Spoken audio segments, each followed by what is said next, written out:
Saya ucapkan kepada Tuan Pengerusi selaku Nazir Masjid, yang saya muliakan seluruh jawatan kuasa, pengurusan dan pentadbiran masjid, seterusnya Tuan Imam, para muazzin, para pegawai masjid, yang saya muliakan para alim ulama, tuan-tuan guru, para asatizah, ayah-ayah, ibu-ibu, tuan-tuan, puan-puan muslimin dan muslimat yang dirahmati Allah. Pertama sekali, marilah sama-sama kita berniat i'tikaf, supaya beradanya kita di dalam rumah Allah ini akan dicatat dan dicatat kebaikan dan amal soleh.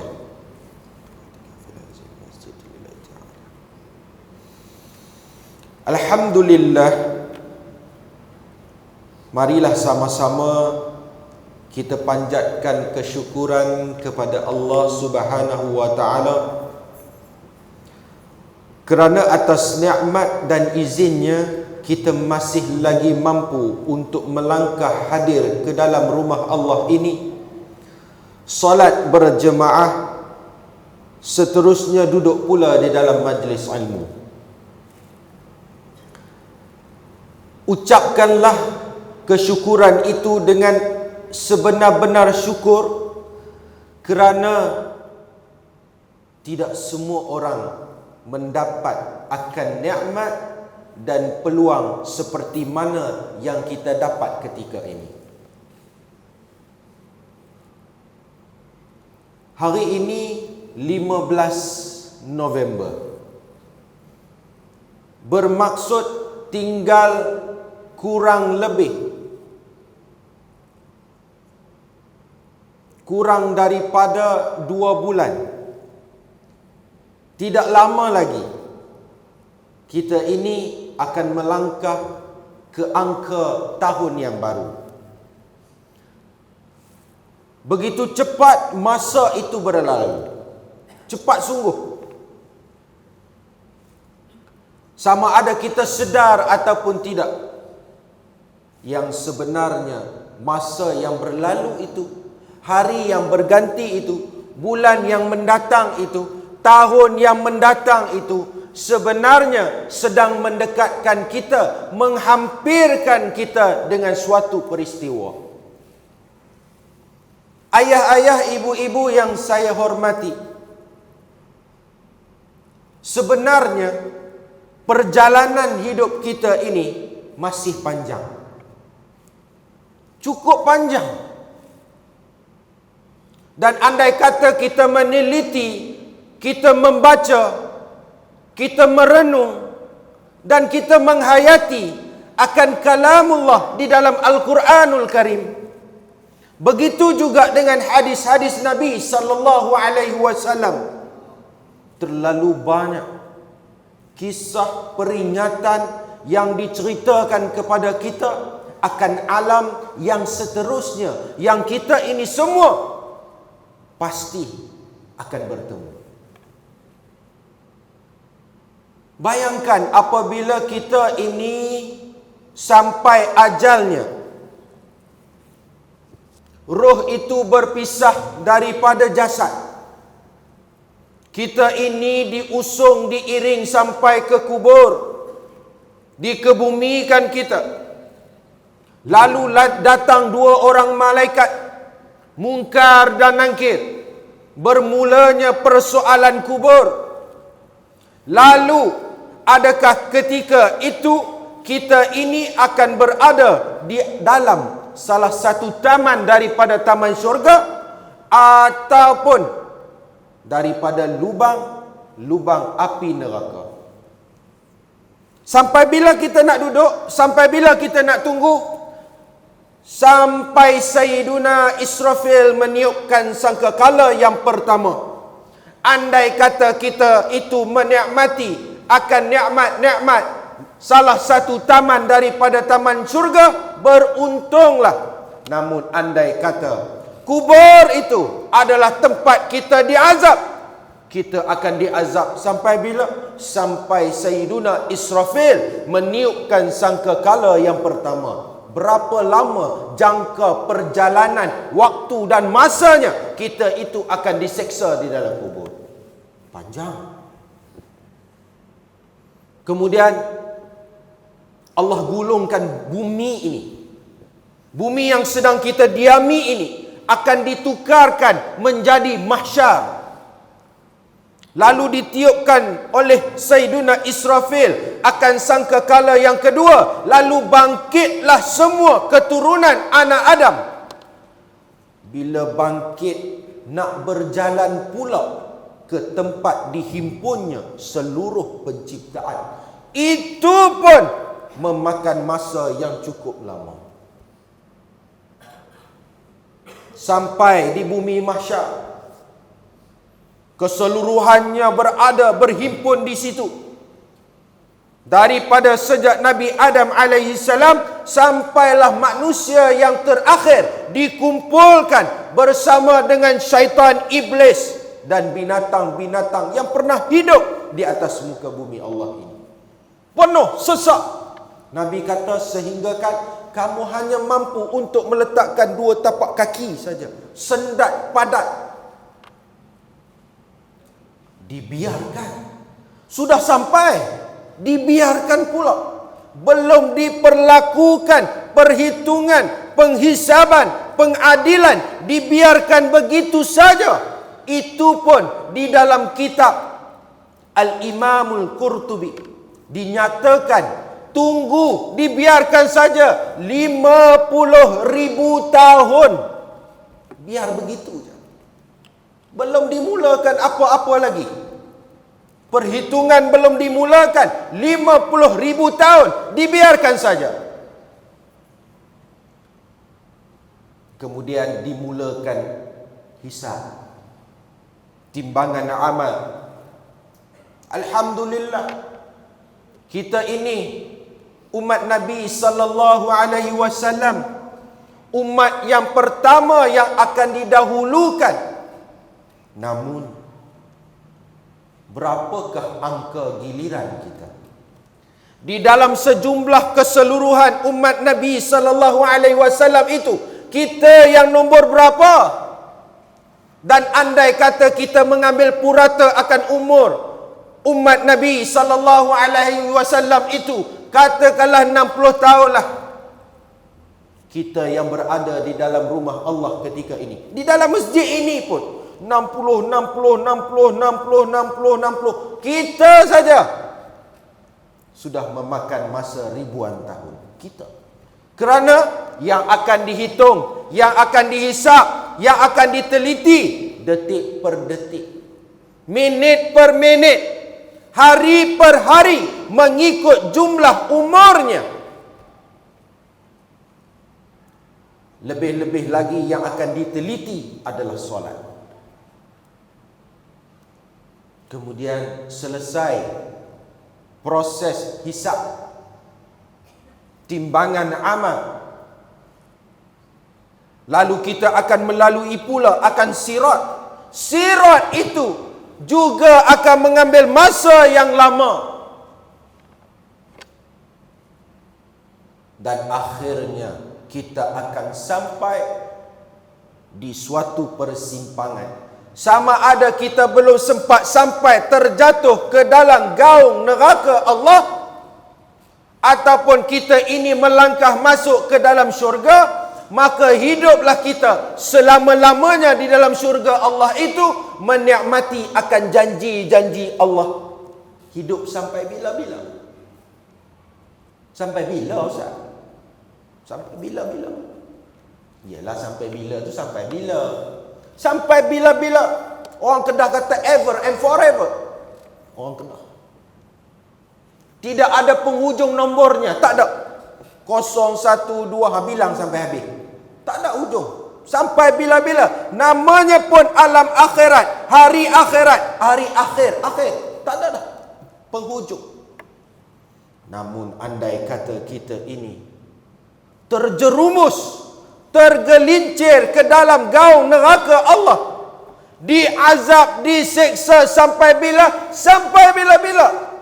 Sampai bila ustaz? Sampai bila-bila selagi mana kamu tidak mendapat syafaat daripada Nabi sallallahu alaihi wasallam, syafaat daripada orang-orang yang soleh, dan juga syafaatul kubra daripada Allah Rabbul Jalil. Tinggallah kamu diazab sampai bila-bila. Berbaluikah tuan-tuan dengan umur kita hari ini? Hak umur 70, 80, 50, 60 melakukan kemaksiatan dan kelalaian kepada Allah, menerima azab melebihi daripada umur kita di atas muka bumi. Bayangkan. Di dalam sebuah hadis daripada Nabi SAW, ketika mana kita ini dikumpulkan di mahsyar bersama-sama, manusia yang pertama yang akan dipanggil adalah Nabi Adam alaihissalam, dan kita keturunannya, anak cucu cicit keturunannya akan menyaksikannya. Lalu Allah memerintahkan kepada Nabi Adam alaihissalam untuk mengeluarkan sejumlah anak cucu keturunannya untuk dihumban ke dalam neraka Allah. Lalu Nabi Adam akan mengeluarkan 999 orang daripada setiap 1000 orang. 999 akan masuk ke dalam neraka, hanya seorang saja yang akan masuk ke dalam syurga. Hadis riwayat Bukhari, Muslim dan Imam Ahmad. Daripada setiap 1000 orang anak cucu Nabi Adam alaihi salam, keseluruhannya 999 akan dihumban ke dalam neraka. Hanya seorang yang akan pergi ke syurga. Para sahabat bila dengar kecut perut, takut. Tapi Rasulullah kata 99 itu di kalangan Ya'juj wa Ma'juj. Tak apa, hadis ini kita letak tepi. Ada lagi satu hadis, kisah yang sama, diriwayatkan daripada Abu Hurairah radhiyallahu anhu. Kita ambil ke dalam kerangka yang lebih kecil. Kalau hadis yang tadi itu merujuk kepada keseluruhan manusia yang diciptakan. Tapi daripada hadis ini, dia lebih fokus kepada kerangka yang lebih kecil, iaitu kita, umat Nabi SAW. Allah perintahkan Nabi Adam alaihissalam untuk mengeluarkan sejumlah anak keturunannya untuk dihumbankan ke dalam neraka Allah. Setiap daripada 100 orang, 99 itu akan ke neraka, seorang akan ke dalam syurga. Umatku bagaikan sehelai rambut yang berwarna putih pada sapi yang berwarna hitam, kata Nabi SAW. Nak cerita betapa ramainya nanti akan menghuni neraka Jahannam, neraka dan siksaan Allah. 99 setiap daripada 100 umat Nabi SAW. Mari kita ambil akan hadis ini dan bawa ke zaman kita ini, hari ini, ketika ini.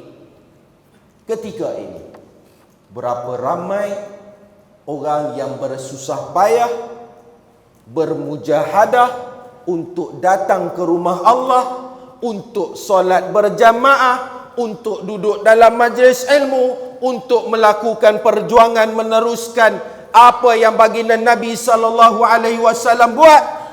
Berapa ramai peratusannya andai kata kita ambil. Program yang banyak dicipta ni zaman lah ni.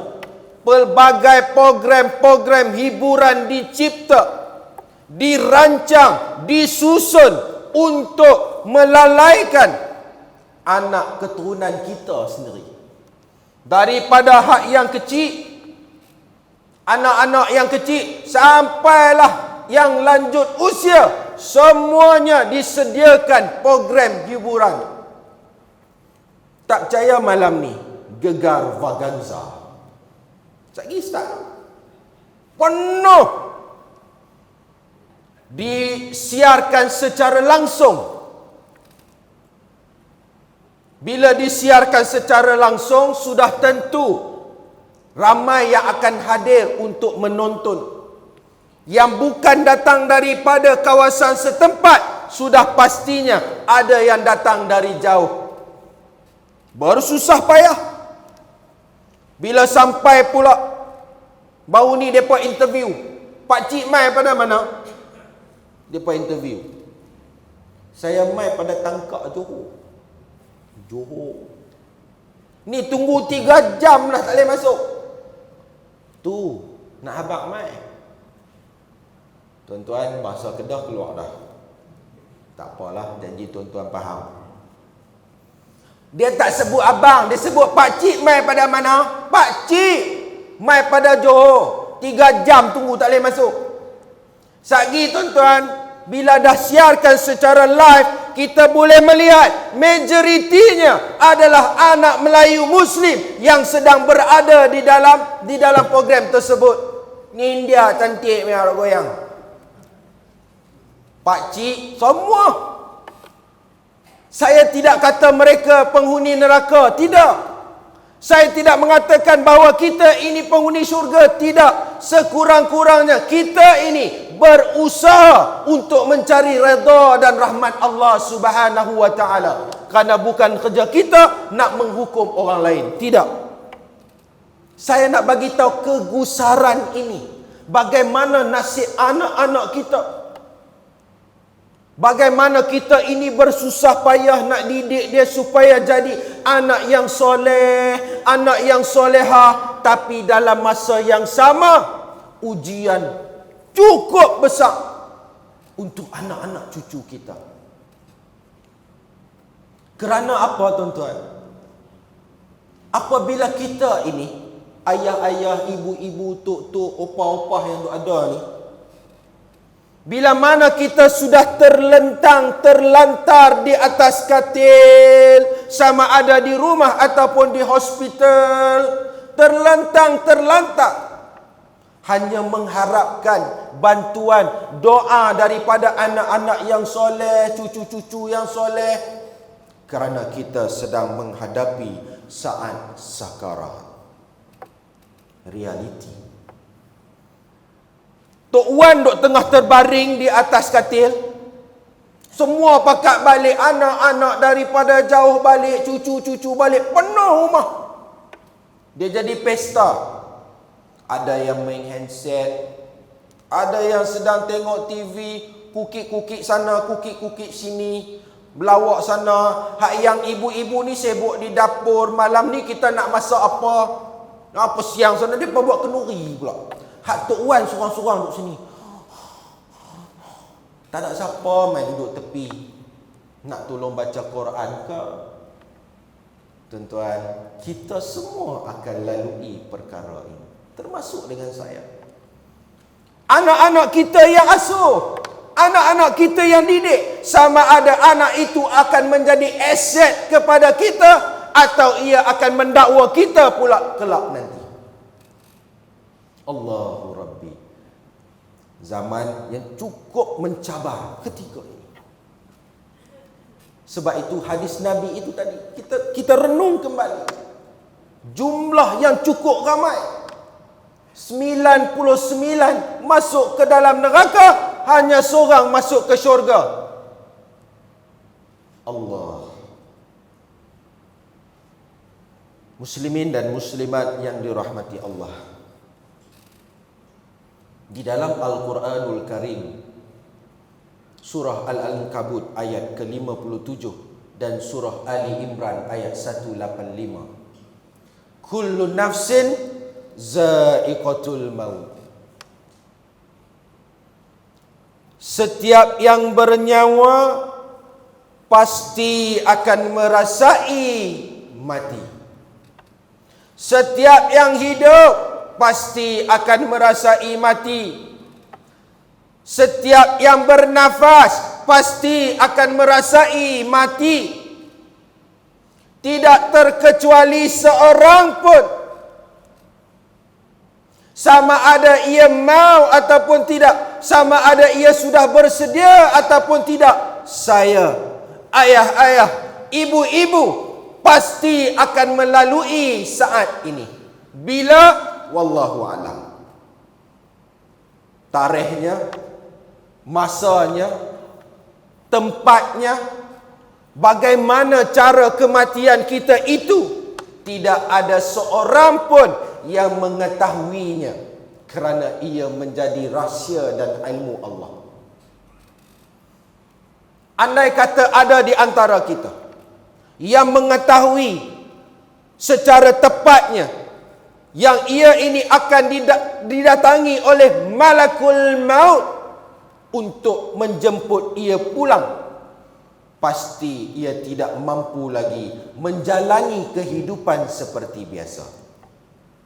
Contoh, ada seorang daripada kita, siapa? Wallahu alam, yang duk sandak kat dinding ke apa, wallahu alam. Tiba-tiba dapat mesej, malaikat hantar pakai WhatsApp. Tuan Haji, esok pagi saya nak mai jemput Tuan Haji. Sekian-sekian tarikh, sekian-sekian jam lepas subuh.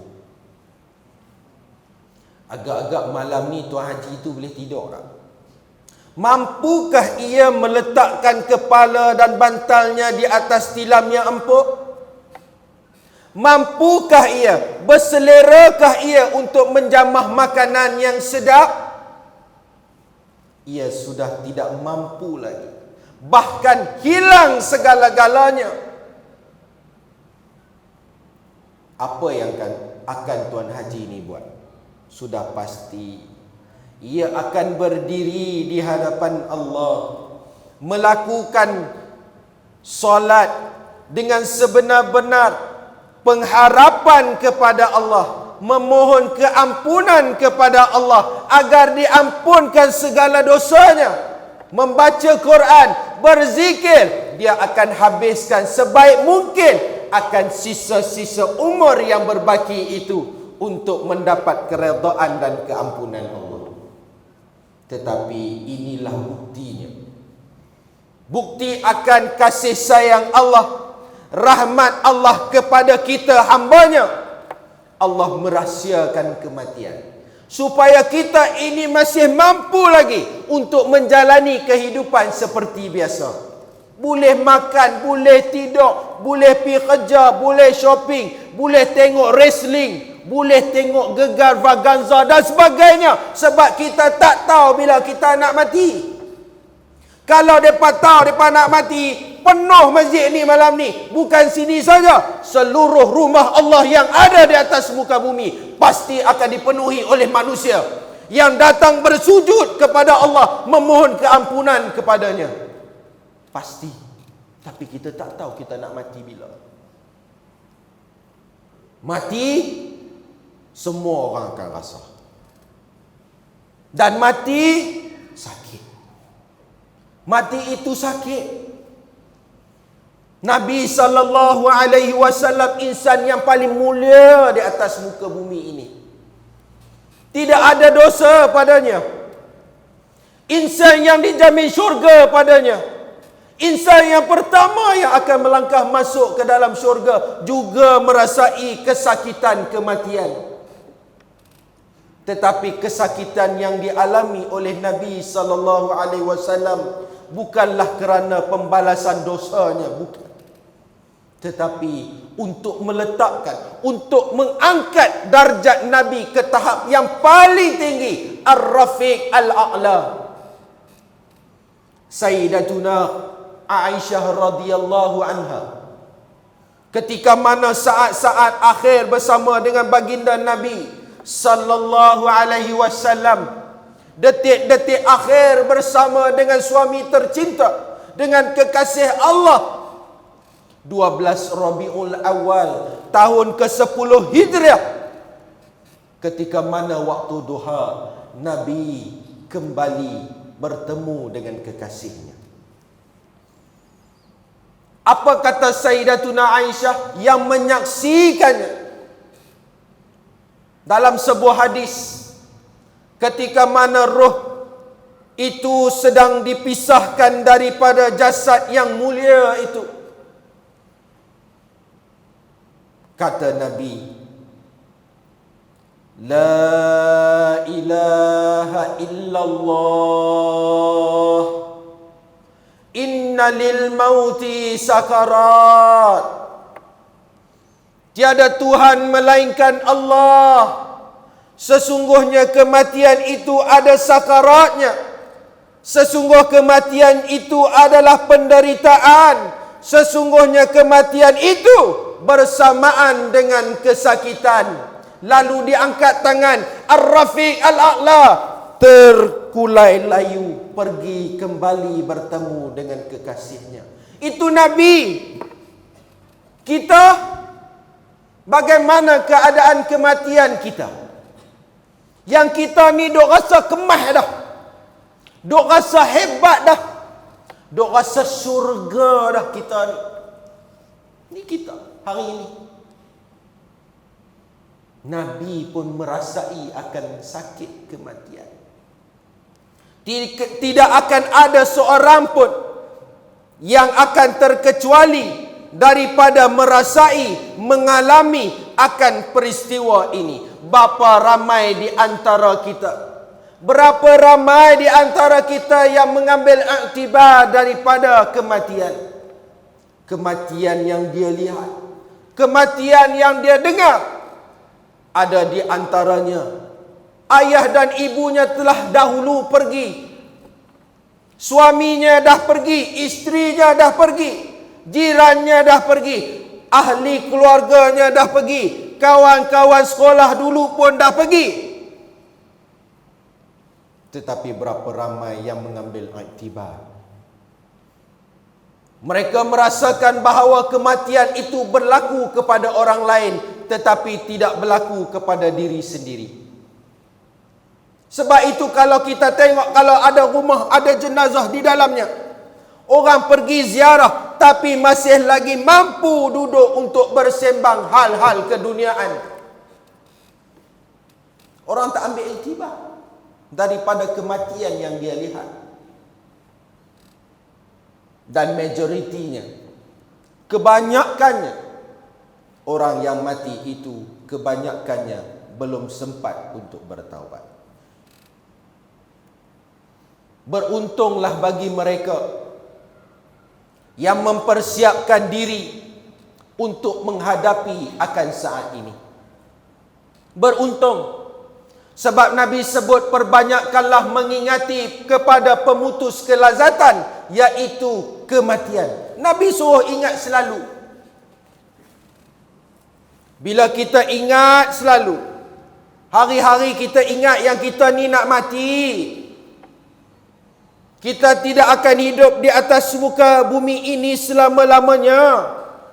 Kata seorang ulama, andai kata orang ini beramal dengan hadis Nabi tersebut, perbanyakkanlah mengingati pemutus kelazatan, iaitu kematian, orang ini akan dimuliakan, diberi ganjaran dengan 3 perkara. Pertama, dia akan segera bertaubat. Dalam kehidupan dia, bila dia terbuat salah, terbuat dosa, terbuat silap, dia cepat-cepat istighfar dan bertaubat kepada Allah. Takut-takut tak sempat, ajal itu boleh datang bila-bila masa. Yang kedua, dia akan merasai redha dan syukur kepada Allah di atas segala ketentuannya. Allah bagi sikit kat dia, syukur, alhamdulillah, redha. Allah bagi sakit dekat dia, alhamdulillah, syukur, redha. Sebab ia tahu segala apa yang Allah bagi kepada dia, sama ada dia suka ataupun tidak, ada hikmah yang terbaik untuknya. Yang ketiga, orang ini akan menjadi orang yang semangat dalam melakukan ibadah. Bila orang tahu dia ingat dia nak mati, dia akan sentiasa mempersiapkan diri dia, dia akan semangat melakukan ibadah.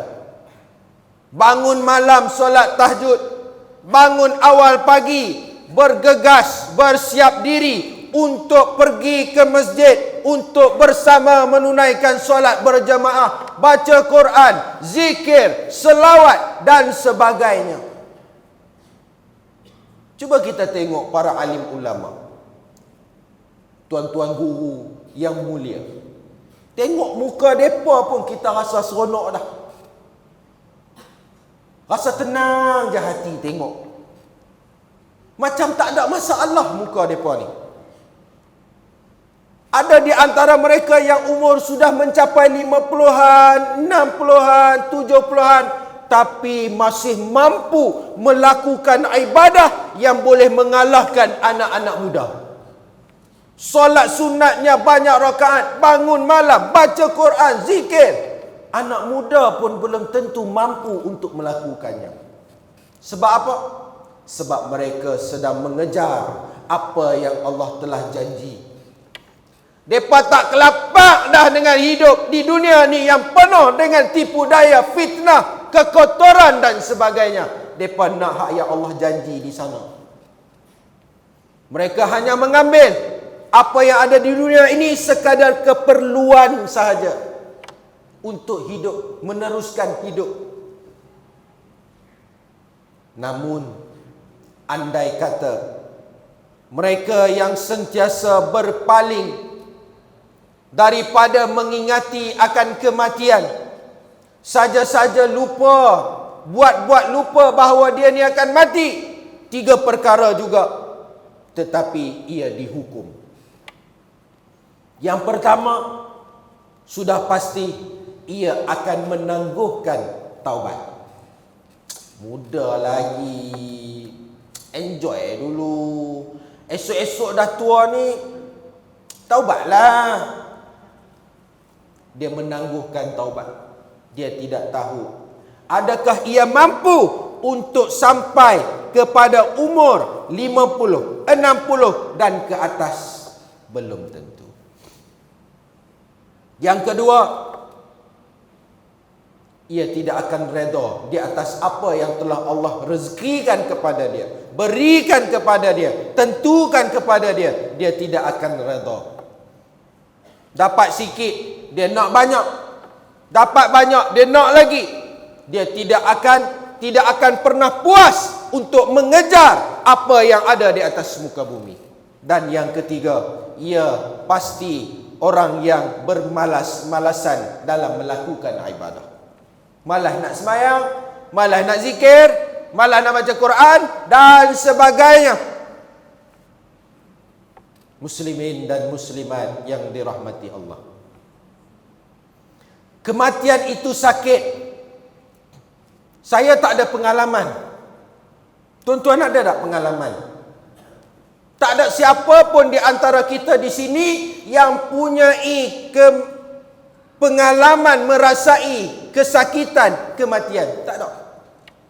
Maka dengan itu, hanya berdasarkan kepada dalil Al-Quranul Karim dan juga hadis-hadis Nabi yang boleh kita letak sebagai sandaran dan rujukan tentang bagaimana rasanya kesakitan kematian.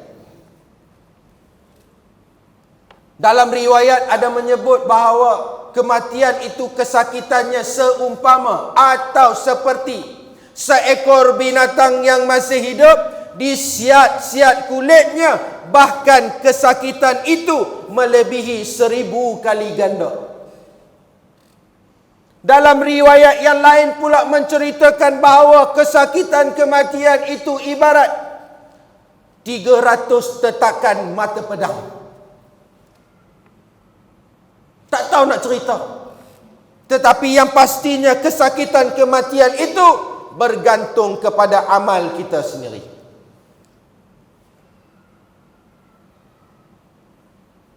apabila Allah memerintahkan malakul maut untuk datang menjemput roh yang baik.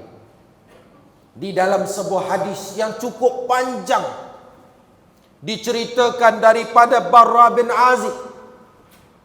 Sebuah hadis yang panjang, sandaran kita, Nabi cerita dekat kita bagaimana peristiwa yang akan kita lalui itu. Gambarannya bagaimana saat itu antara kematian yang baik dan kematian yang buruk. Husnul khatimah ataupun su'ul khatimah.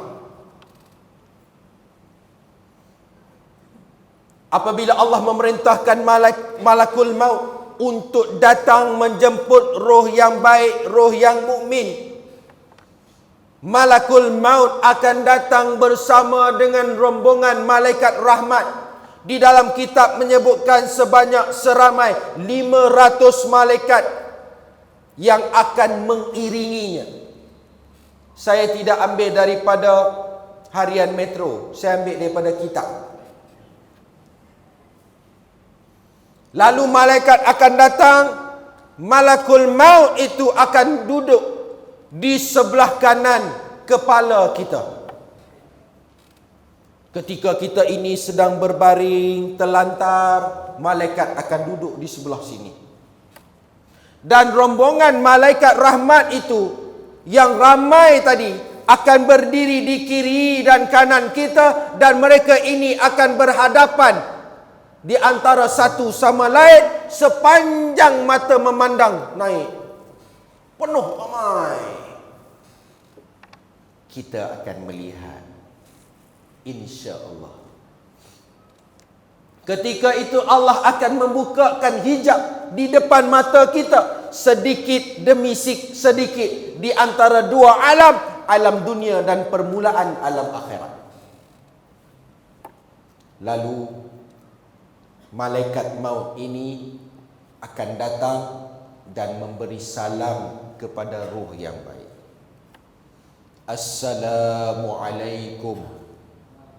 Kita dengar, tetapi kita tak nampak lagi wajahnya.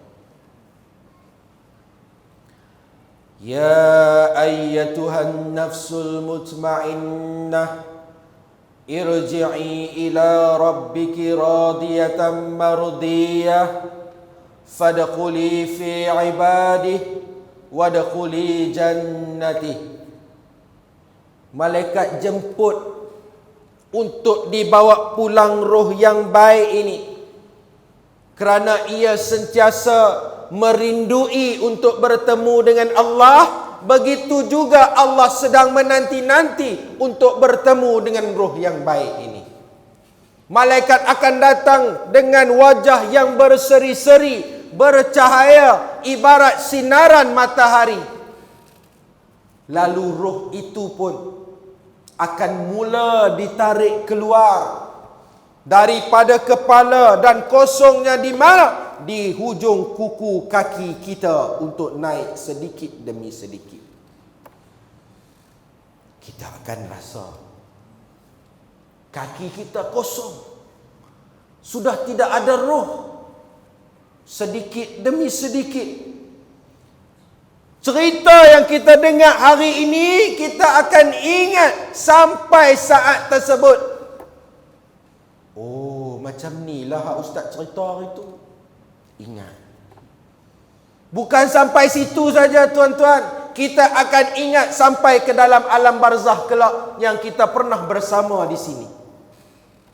Allah tidak akan hilangkan ingatan dan memori kita. Tidak, bukan sampai barzakh, sampai syurga kita akan ingat kita pernah berada di sini. Kita ingat setiap wajah yang ada. Kita ingat nombor plate kereta kita, nombor akaun bank, nombor telefon kawan, nama-nama lagu dan sebagainya. Keseluruhannya masih mampu diingati sampai bila-bila.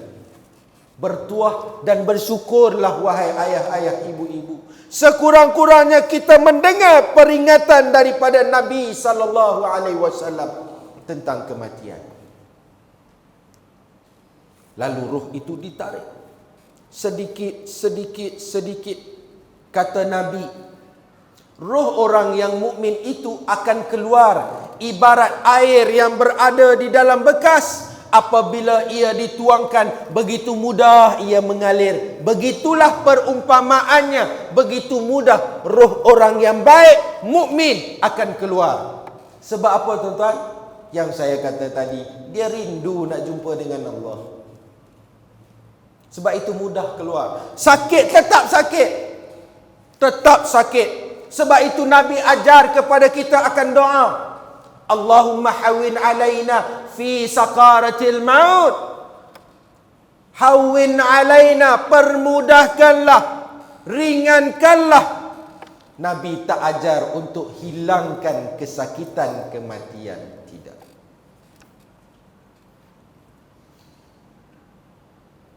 Kemudian tuan-tuan, roh itu naik sampai ke kerongkong. Kalla iza balagatin taraki wa qila man rak. Apabila roh sudah sampai ke kerongkongan, ghargharah, dan katakan, siapa yang dapat menyembuhkan? Allah tanya kita, ketika mana roh sudah sampai di sini? Hang ni dulu Datuk, hang ni dulu Tan Sri, hang ini orang yang dimuliakan di atas muka bumi. Ketika ini, mampukah kamu untuk menyembuhkan kematian ini? Menghalang ia daripada berlaku? Mai, come on! Sehebat mana pun kamu, sombongnya kamu di atas muka bumi, ketika itu apa yang mampu kamu lakukan? Terkulai layu. Ini realiti kita. Jangan duk banggalah. Jangan duk sombonglah. Sombong dengan Allah, sombong dengan manusia. Orang lain semua hina, dia saja yang mulia. Orang semua salah, dia saja yang betul. Kita tengok ketika mana solat. Bila kita angkat takbir, seolah-olah kita ini tidak ada apa-apa. Segalanya milikmu ya Allah. Tetapi ketika itu jugalah persoalan dunia sedang datang untuk kita fikirkan di dalam solat. Solat kita hari ini, termasuk dengan saya. Sujud kita, rokok kita, adakah benar-benar menyembah Allah? Selesai memberi salam, ada yang tidak sempat pun duduk sebentar memuji-muji, berzikir. Bangun, keluar, pulang kerana urusan dunia belum selesai. Ketika mana kita menadah tangan memohon doa, ketika itulah nak korek kuku, nak korek hidung, nak kacau misai, nak main janggut. Waktu itulah. Sedangkan di dalam doa, Allahumma khtim lana bihusnil khatimah wa la tahtim alaina bisu'il khatimah. Dia tak sedar doa yang dibacakan untuk dia tu sebenarnya, dia tidak menghayati akan doa. Inilah realiti kita hari ini. Apabila roh itu sudah pun keluar, lalu kata Nabi, tanda-tanda orang yang mati husnul khatimah, antaranya dahinya berkeringat, berpeluh. Antara. Tapi kita tengok kalau tak ada tu jangan kata dia mati buruk. Tidak. Antara. Sebab apa tuan-tuan berpeluh? Sebab apa berkeringat? Sebab walaupun ketika itu Allah sedang buka hijab di depan matanya, nikmatnya Allah tunjuk dekat dia, tapi Allah selitkan sikit, Allah pertontonkan kepada dia sikit dosa-dosa kecil yang pernah dia buat, sehingga membuatkan ia merasai malu dan takut kepada Allah. Di dalam kitab ada sebut.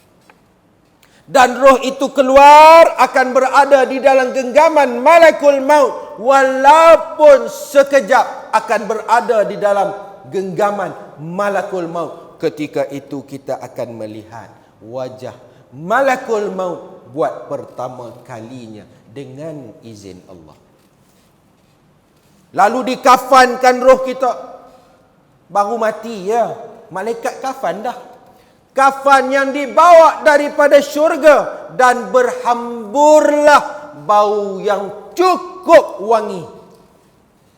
Lalu malakul maut itu akan mendakap roh kita. Lebih kasih, lebih lembut daripada pelukan seorang ibu. Ni pegang, bawa naik ke langit. Ketika mana bawa kita naik ke langit, tuan-tuan, kita mampu melihat lagi. Ni duk tengok rumah kita, siapa yang ada, siapa di kiri dan kanan kita duk menangis, duk mengaji Quran. Patutnya bila arwah tok, bila tok ni terlantar, mailah duduk. Ataupun anak-anak, ayah, ibu, ucaplah La ilaha illallah. Tak ada. Ada budak tahfiz ya. Anak duduk kat luar sembang. Kita hari ni, siapa nak bisik kat kita ni? Nak bantu kita saat-saat akhir. Tuan-tuan. Kemudian roh kita itu tadi akan dibawa naik ke langit. Apa kata Sayyidina Umar kepada Nabi bila dengar cerita ni? Dia kata, ya Rasulullah, bila roh itu dinaikkan ke langit, adakah aku tahu aku Umar? Dia tanya pada Rasulullah, ya, kamu akan tahu kamu itu Umar. Maksud kata kita masih ingat dan kita nampak. Tuan-tuan, tak payah naik kapal angkasa, tuan-tuan. Buat pertama kalinya kita akan dibawa jelajah naik ke langit. Seperti mana peristiwa Isra dan Mi'raj. Di dalam hadis Isra dan Mi'raj ada disebut, ini Sidratul Muntaha, tempat mana umat kamu akan dibawa untuk dimenghadap. Tetapi dengan satu syarat, mestilah roh yang baik. Lalu ketika mana malaikat maut itu membawa roh yang baik tadi, bersama dengan rombongan-rombongan malaikat rahmat, keseluruhan penghuni penduduk langit ketika itu akan mendoakan ia dan memuji-muji dia. Wanginya, roh siapa ni? Malaikat pun akan sebut nama kita, nama yang kita paling suka dan dimuliakan. Kalau atas dunia kita suka panggil nama Cot, malaikat sebut, ni Cot ni, oh kita seronoknya. Ataupun dia suka kita sebut nama penuh, Datuk Haji sekian-sekian Fulan bin Fulan, AMN, PJK, PBB, KFC, semualah disebut. Dia seronok. Begitulah contoh. Saya nak bagi contoh. Tapi nama yang dimuliakan, yang dia seronok, malaikat akan sebut. Lalu dibawa, tuan-tuan, sampai pintu langit yang pertama, dibukakan untuk kita. Luas, tuan-tuan. Alam ini cukup luas. Wallahu a'lam. InsyaAllah, moga-moga kita ini akan dapat melihat. Senyap ya. Amin. Macam tak berminat pun. Amin. InsyaAllah. Lalu dibawa ke langit yang pertama, kedua, ketiga, keempat. Setiap langit itu mempunyai penghuni dan semuanya mereka mendoakan kita dan memuji-muji. Malaikat ni mereka tak buat dosa. Mereka taat kepada Allah. Bayangkan mereka mendoakan kita, Allahu Rabbi. Sampai ke langit yang terakhir. Tuan-tuan tu suruh bayang, oh Allah duduk langit ke-8. Oh tidak. Lalu dihadapkan ruh yang baik ini di hadapan Allah. Tetapi kita tidak nampak. Kita tidak dapat melihat Allah kita belum diizinkan untuk melihat zat Allah. Belum. Kita hanya mampu mendengar akan firman-Nya. Allah memuji-muji akan roh yang baik, lalu diperintahkan kepada malaikat untuk meletakkan kitab catatan amalnya di Illiyin. Bergembiralah kamu, petanda ahli syurga. Di mana Illiyin itu tempat letak kitab-kitab calon-calon ahli syurga. Lalu Allah berfirman, daripada tanah kamu dijadikan, kepada tanah kamu dikembalikan, dan daripada tanah juga kamu akan dibangkitkan kelak. Lalu roh kita dibawa turun seperti kapas yang sedang melayang, lembut, relax, turun. Orang sedang buat apa? Orang sedang uruskan jenazah kita, mandikan, kafankan, bawa ke masjid, solatkan kita. Lalu apa kata roh? Ni cepatlah sikit, slow dengan I buat kerja, cepat sikit. Pasal apa tuan-tuan? Dia duk nampak dah Allah duk tunjuk kat dia tempat tinggal dia hak baru. Cepatlah sikit, lambat sangat macam tu. Kita tak dengar, manusia dan jin tak dengar. Lalu kita pun usung, iring dia sampai di kubur, dikebumikan. Tuan-tuan, ditimbus tuan-tuan. Kita seorang-seorang. Imam pun baca talqin. Wahai fulan bin fulan, sebentar lagi akan datang 2 orang malaikat. Usahlah kamu gentar. Mereka juga makhluk seperti kamu yang diciptakan oleh Allah. Banyak cantik imam. Hang duduk atas bolehlah cakap. Mainlah turun bawah. Duduk atas beranilah. Tetapi tuan-tuan, talqin itu sedikit pun tidak membantu roh yang sedang berada di dalam kubur. Sikit pun tak bantu. Talqin itu untuk orang yang masih hidup, yang mengiringi jenazah tersebut supaya mengambil iktibar dan peringatan. Dia bagi tazkirah supaya hampa ni semua sedap. Tak lama lagi giliran kita pula. Bersedialah. Orang relax ke duk cucuk-cucuk ni. Lawa tudung makcik beli tang mana? Oi, berkala-kala. Tudung bawai, tudung siakap, semua dah. Pergi kubur, duk belek-belek handphone. Itu tak mengambil iktibar.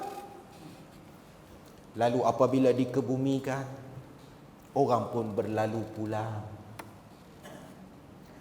Ayah, suami balik, anak balik, isteri balik, semua orang akan balik, tinggal kita seorang-seorang.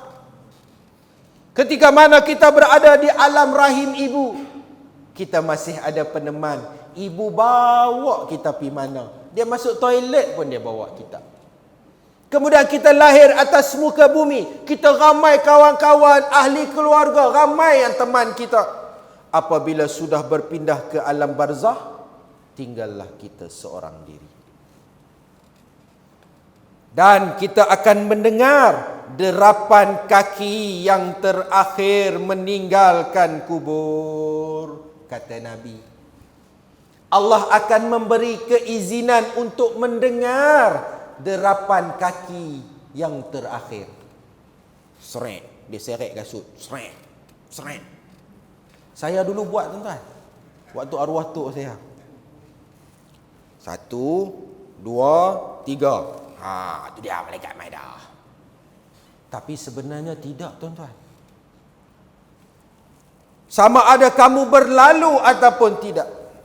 Sama ada kamu masih menunggu di kubur itu ataupun tidak. Apabila Allah perintahkan malaikat, tetap mereka akan datang untuk menyoal.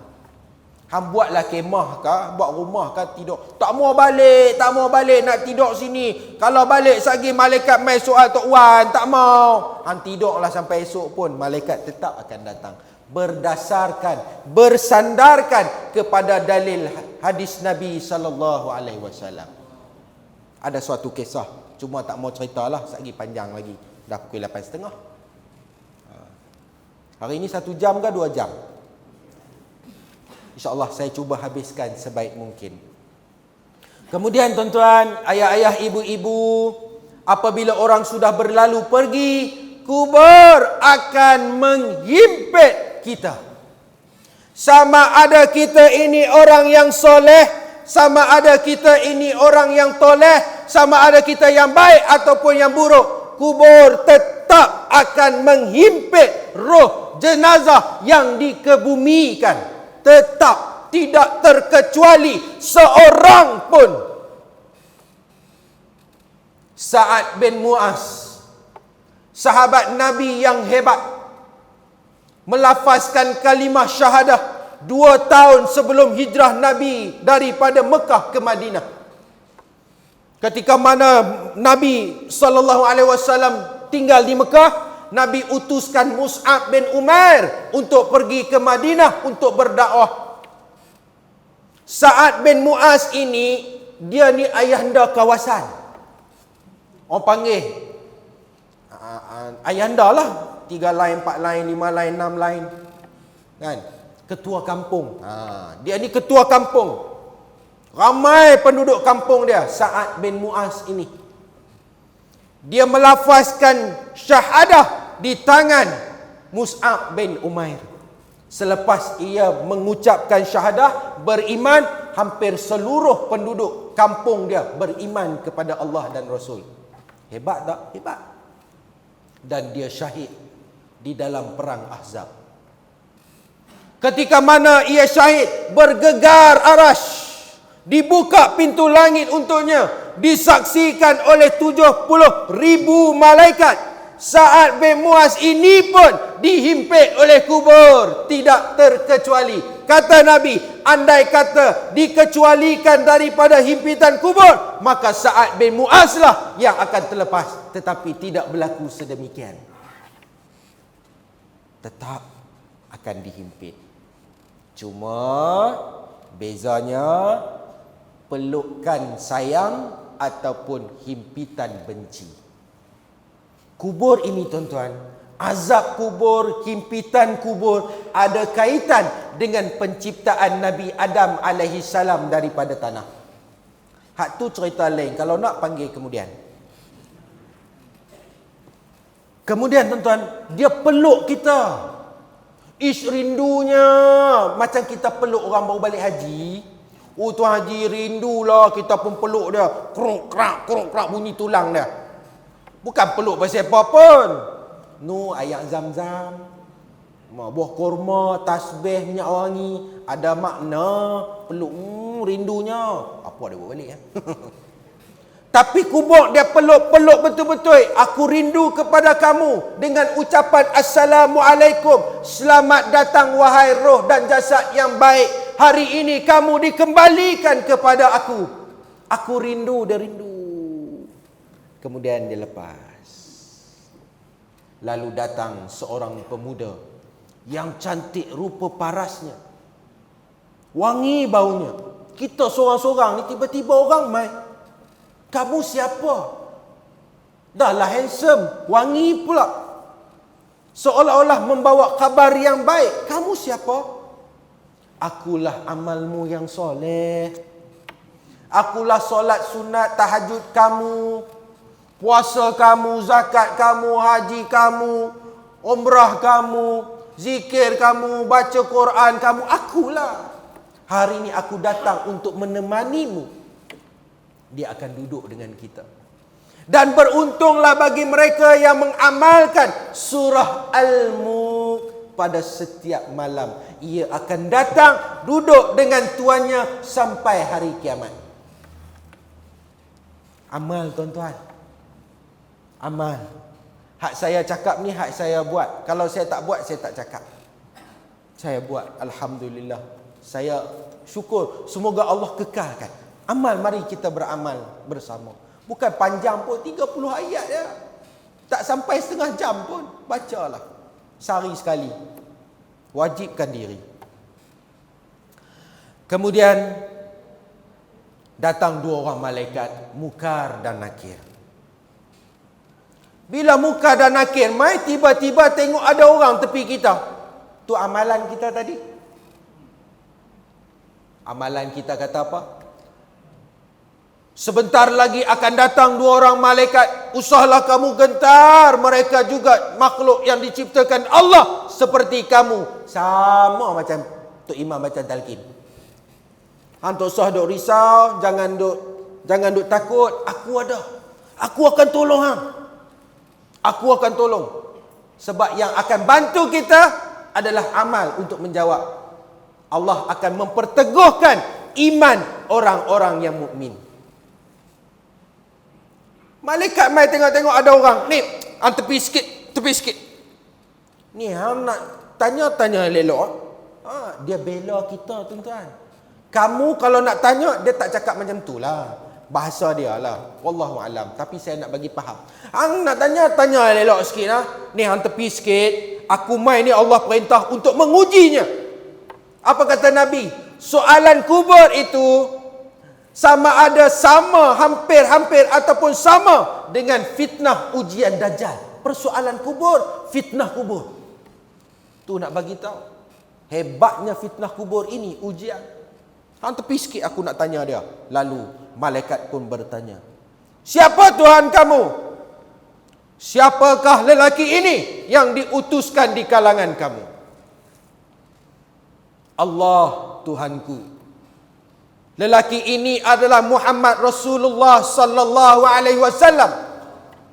Daripada mana kamu kenal dia? Apakah ilmu dan pengetahuan kamu? Kita tak pernah jumpa Nabi. Lalu kata roh yang baik ini, aku membaca kitabullah, kalamullah, Al-Quranul Karim, dan aku mengikuti akan sunnah-sunnahnya sallallahu alaihi wasallam. Maka dengarlah suara, benar, hambaku ini benar. Maka ketika itu malaikat pun berlalu pergi. Kubur kita itu dilapangkan, dihamparkan hamparan daripada syurga, pakaian-pakaian daripada syurga menjadi salah satu taman daripada taman syurga. Dan Allah perintahkan dibukakan salah satu pintu daripada pintu syurga untuknya. Kita yang duk terbaring duduk ni, Allah buka salah satu pintu syurga untuk kita. Kita nampak.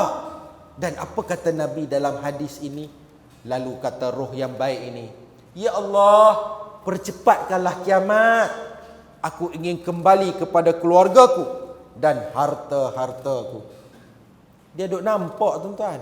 Oh, tu mahligai dia, Ferrari sebiji, Audi, Jaguar, Merc.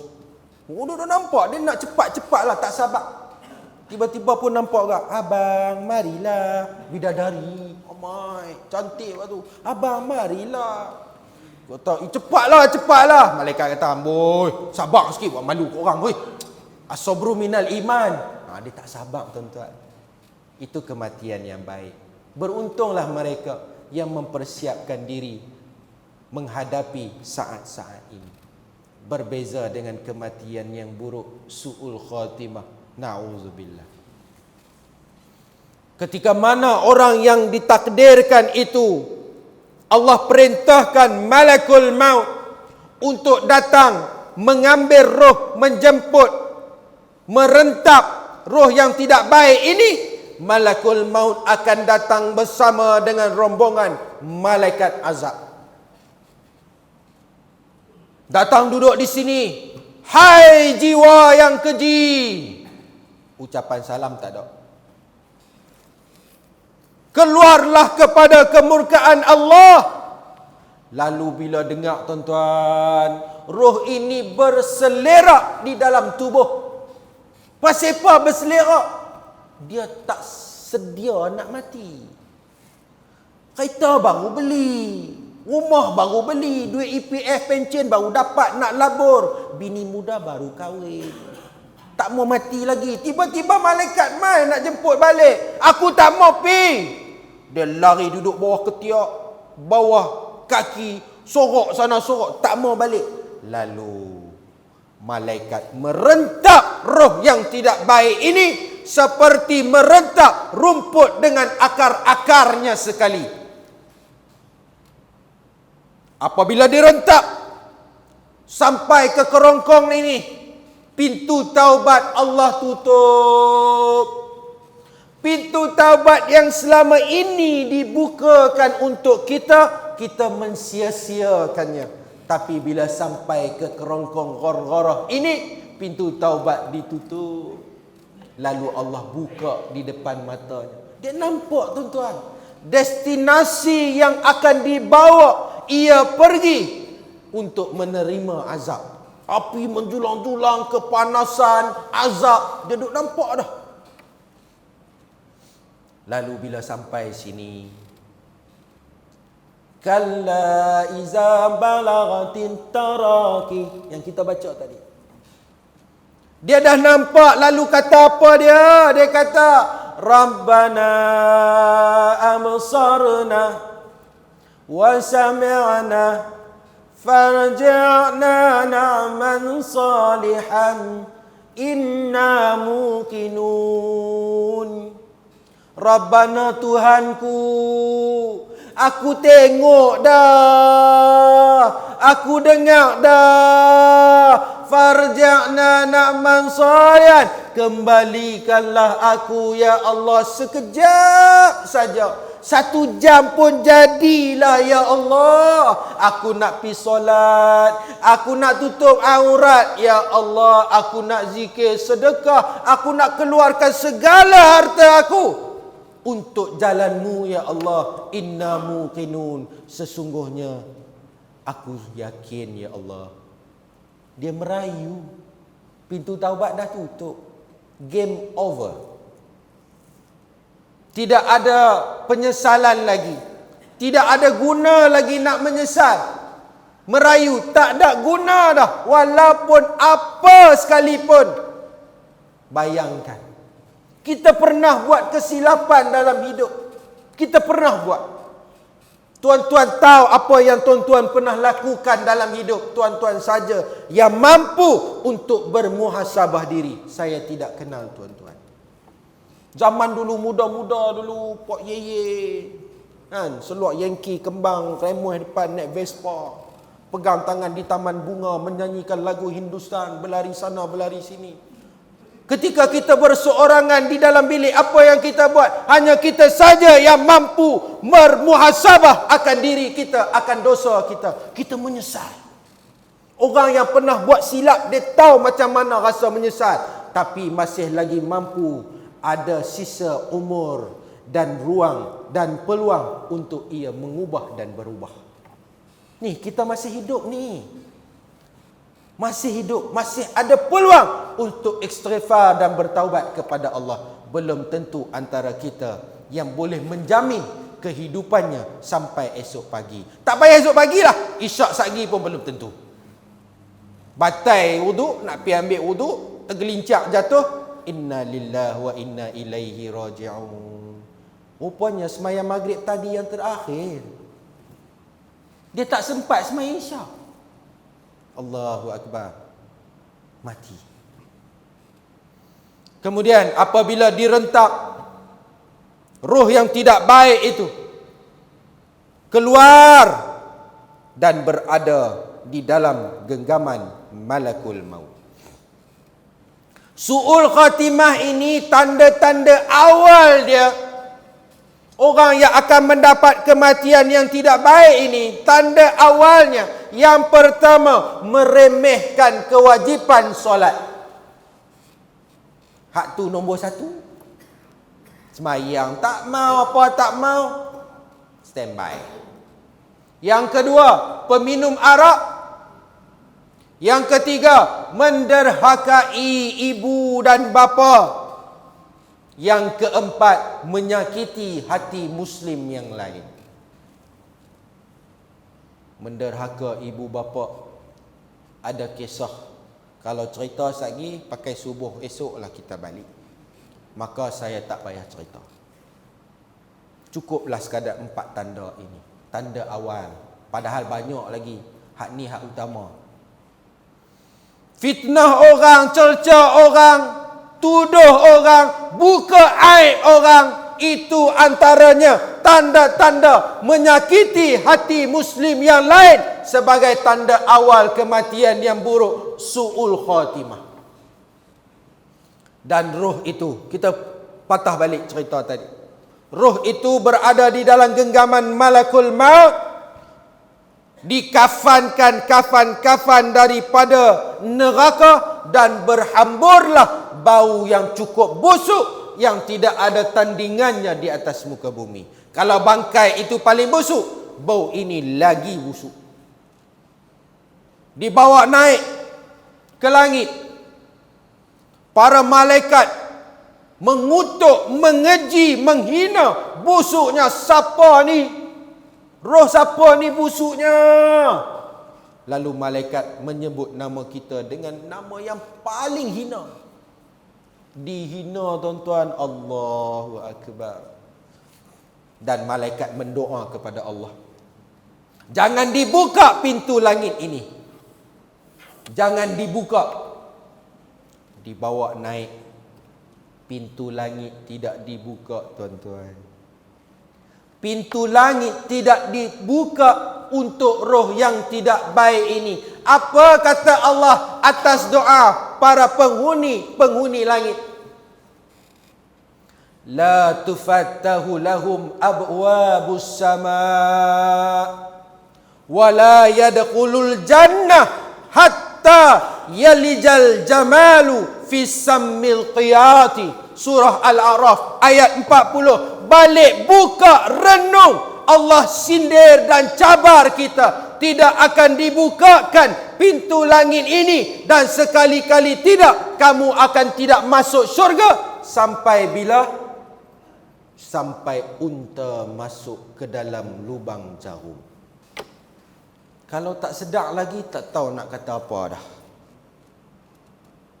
Allah kata kepada kita sebagai peringatan awal. Kematian yang buruk itu aku tak akan buka pintu langit. Hang jangan duk mimpilah nak masuk syurga. Sampai bila? Hang tunggu sampai unta masuk dalam lubang jarum. Baru aku bagi hang masuk syurga. Allah sindir. Lalu dicampakkan roh yang tidak baik ini. Bila tidak terbuka pintu langit itu, dicampak sampai ke dasar yang paling dalam. Sijin, tempat buku-buku catatan amal orang-orang penghuni neraka. Ketika itu orang sedang menyiapkan kita. Sama situasi dia. Bagi mandi, bagi kafan, solat. Ustaz, kata kematian yang buruk, su'ul khatimah. Siapa semayang pula Ustaz? Kematian yang tidak baik itu bukan hanya orang-orang yang kafir. Tetapi ada di antaranya tetap Muslim, tapi fasik dan munafik. Fasik dan munafik. Wallahu a'lam. Na'udzubillah, minta kita ini dijauhkan. Disolatkan ia, lalu dihantar, diiring ke kubur. Apa kata roh? Oi, apa nak bawa aku pergi mana ni? Dia duk nampak tu azab kubur tu. Aku tak mau pi, apa nak bawa aku pergi mana ni? Tak maulah. Kita lagi cepat usung. Mayat hak yang tak baik ni berat ni. Berat ni, cepat bagi sampai settle buang balik. Sampai kubur tuan-tuan, dikebumikan. Apa kata kubur? Kubur akan berkata, tuan-tuan. Bukan kubur saja akan berkata. Ni kulit, tangan, jari, mata, telinga, semuanya akan berkata-kata. Sama ada ia berkata untuk membela kita ataupun mendakwa kita. Apa kata kubur? Bila kita dikebumikan, tidak ada ucapan selamat datang untuk kamu. Hari ini kamu dikembalikan kepada aku. Kamu hidup penuh kesombongan, kemaksiatan, kelalaian kepada Allah ketika mana berjalan di belakangku. Hari ini kamu dikembalikan. You know what I want to do to you. Come on. Wait and see. Hang tahulah aku nak buat apa kat hang, Sat. Tunggu, Sat. Hang tunggu. Akulah Baitul Ghurbah, rumah pengasingan. Akulah Baitul Wahdah, rumah yang seorang saja penghuni. Akulah Baitul Turab, rumah yang dijadikan daripada tanah. Dan akulah Baitul Dud, yang dijadikan tempat tinggalnya cacing-cacing. Lalu dihimpit kita, tuan-tuan. Bukan sayang, tuan-tuan, benci. Himpit sehingga bertemu di antara tulang. Kruk-krak, kruk-krak, kruk-krak. Kena smackdown, bambu, tajang semua ada, habis. Bencinya pasal. Duk tengah hantam tu, tuan-tuan, mai seorang lelaki. Busuk, hitam, pakaian bodoh. Hang ni siapa? Hang siapa? Nak kena macam tu. Contohlah. Nak bagi tuan-tuan imagine. Hang tak kenal aku ke? Hang siapa? Elah bro, tak kenal I ke? Kita dulu kan sekali minum air ketum, main judi, pergi danok, macam-macam. Alah, tinggal solat dah ke mak ayah. Ni akulah amalmu yang buruk, amalmu yang keji. Tuan-tuan, tiba-tiba mai malaikat Munkar dan Nakir, tuan-tuan. Amal tak ada, nak jawab lagu mana? Kalau dia curi nota saya selit pun dia tak boleh jawab, tuan-tuan. Tak mampu nak jawab pasal amal tak ada. Malaikat Munkar dan Nakir datang dengan tubuh kehitaman, matanya kebiruan, suara bagaikan halilintar, mengeluarkan api daripada neraka. Marabbuka. Tanya, apa kata Nabi di dalam hadis? Sebutan Nabi apabila roh yang tidak baik ini tidak mampu menjawab, Nabi sebut perkataan la adri. Nabi sebut. Kita translate bahasa orang Kajang. Aku tak tahu. Macam itulah. Aku tak tahu. Godabam dah bagi. Di tangan malaikat maut, di tangan malaikat Munkar dan Nakir itu ada penukul yang diperbuat daripada besi. Apabila tukul itu diletakkan di gunung Everest, Jerai, ataupun gunung mana-manalah, maka hancurlah menjadi debu. Ni tukul tu. Dan andai kata seluruh manusia yang masih hidup ini, ketika ini, di Eropahnya, di Amerikanya, di Arabnya, Australia, Malaysia, semuanya berkumpul. Dengan jin pun kumpul sekali. Untuk mengangkat tukul itu pun tidak akan terangkat. Dengan tukul itulah dihentam kita, terbenam kita ke dasar, hancur, dikembalikan bersama semula. Ditanya lagi, tak boleh jawab lagi, hantam lagi. Tuan-tuan, sakit tak tuan-tuan? Ni, macam ni lah. Ambil pisau, pitoreh tengok sakit dah. Kita akan berada dalam keadaan begini, diseksa. Antara hidup dan mati. Tak percaya tuan-tuan, esok dah kena cerita kat saya. Kalau tak percaya, sebab ni hadis yang sahih. Kemudian tuan-tuan, kita diazab sampai bila tuan-tuan? Sampai Sayyiduna Israfil itu meniupkan sangkakala. Diseksa. Sayyiduna Uthman bin Affan duduk di atas kubur, menangis sampai basah janggut dia. Orang tanya dia, "Pasal apa? Kenapa kamu menangis sampai macam ni? Apabila mendengar cerita tentang neraka dan syurga, kamu tak menangis macam ni. Ni hari ni kamu menangis macam ni, pasal apa?" Apa kata Sayyiduna Uthman bin Affan radhiyallahu anhu? Aku pernah mendengar Nabi berkata, kubur ini, barzah ini adalah permulaan alam akhirat. Kalaulah ketika mana kita berada di dalamnya mendapat nikmat, kesenangan, maka perjalanan kita selepas ini mudah, insya-Allah. Namun andai kata kamu menerima azab dan siksaan ujian percayalah perjalanan kamu selepas ini pasti akan jadi lebih sukar. Tuan-tuan, cukuplah sekadar itu. Sejam 20 minit. Jadilah perkongsian kita hari ini. Tazkirah untuk hari ini. Moga-moga kita ini mengambil manfaat peringatan. Ingat sentiasa. Perbanyakkan kepada pemutus kelazatan, iaitu mati. Agak-agak nak buat dosa je, nak pergi karaoke je, sagi accident, mati macam mana? Patah balik, taubat dekat Allah. Nampak? Dia jadi penghalang. Dia jadi guide kepada kita daripada melakukan kemaksiatan kepada Allah. Agak-agak malas nak mangkit solat, sagi lah. Sagi tak sempat nak semayang, malaikat mai jemput, tak dan semayang. Dia pun mangkitlah, mandi, ambil wuduk, solat. Peringatlah dan bersedialah. Jangan untuk kita saja. Peringatlah kepada isteri.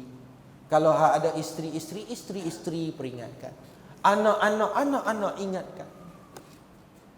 Semoga kita sekeluarga itu, insya-Allah, bukan sekeluarga saja, kita semua yang hadir pada malam ini, moga-moga Allah izinkan kita, Allah permudahkan kita, Allah menganugerahkan kepada kita akan husnul khatimah, permudahkan, ringankan kita ketika mana saat sakarat, permudahkan urusan kita ketika di mahsyar, dan berpimpin tangan bersama dengan para nabi dan rasul untuk melangkah masuk ke dalam syurga Allah. Amin ya rabbal alamin.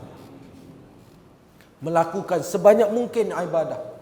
Bersemangat dalam melakukan ibadah.